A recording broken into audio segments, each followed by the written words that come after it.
परम शांति।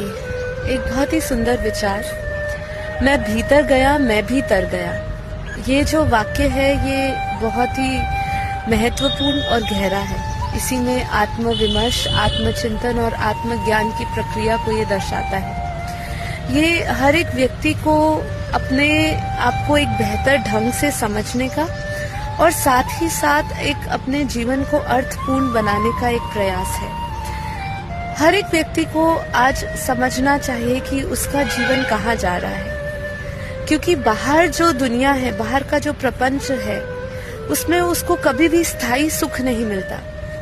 स्थायी सुख जो है वो उसको वही मिलता है जहाँ सत्य है, और सत्य हमारे भीतर है। बाहर जंजाल ही जंजाल है, अंदर कमाल है। तो भीतर उतरिए, आत्मा को जानिए, आत्म स्वरूप को समझिए। यही ज्ञान सत्य ज्ञान है। परम शांति।